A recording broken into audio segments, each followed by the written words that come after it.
Go. Right now we are dissecting owl pellets.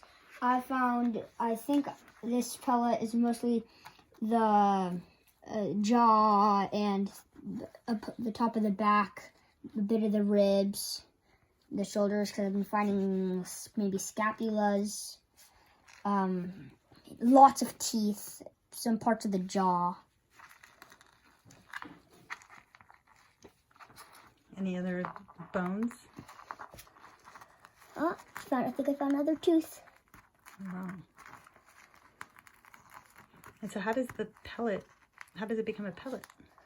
Well, after the owl eats, there's some stuff they can't digest. So it goes into an organ they have.